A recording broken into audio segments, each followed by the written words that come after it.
So the main program that we are running out of Sally's Farm is a children's animal-assisted activity program, and it is a 8-week program.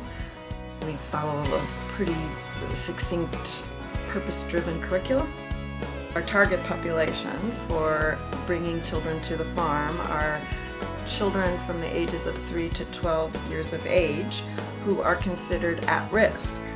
And our definition of at risk would be that there is some indication that they are at risk of future failure or future involvement in violence and crime and those kinds of behaviors. Farm animals that have been abused and neglected are so open to receiving care and kindness from people. Our animals that are at our farm, they're going to receive permanent home, permanent sanctuary. This is their forever home. We are officially partnered with the City of Surrey School District, which is really exciting because now the district is putting the kids together into groups of 6 and deciding which kids can come. Volunteers who are working with the children on that day, we come and we meet for now, we prepare what the activity is for the day. Then the children arrive and they're there for only 1 hour. And within that hour, they do one animal care activity. So we're not milking cows or riding horses, we're actually just taking care of them.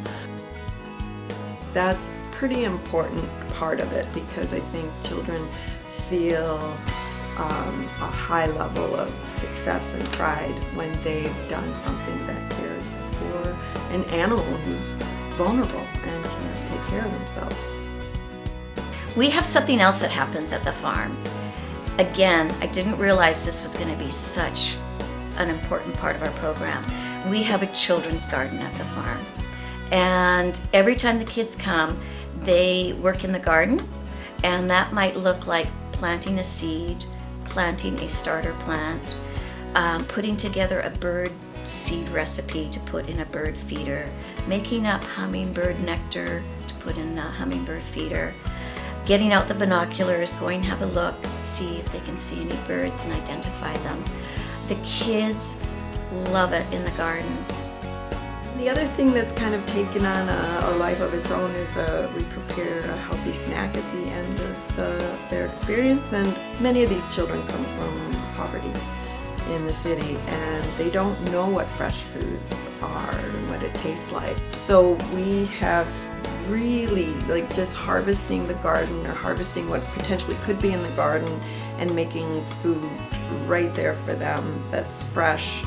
We've got a juicer and a couple ways of making juice right now that they are just thrilled with. Peeling and coring an apple and then putting it in a juicer or squeezing lemons and limes and making their own juices. The volunteers that are part of our children's program at the farm, they come from all walks of life. I wouldn't get to meet these people unless I was involved with Sally. It's mostly the animals that are facilitating the healing that happens at the farm. And so they are trained to be more facilitating the animal-assisted activities that are happening. I guess big thing is that they're kind also is a huge part of the program.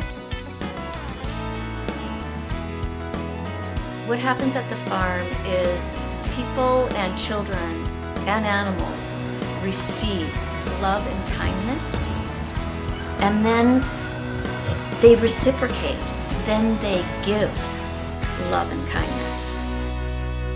That's pretty special.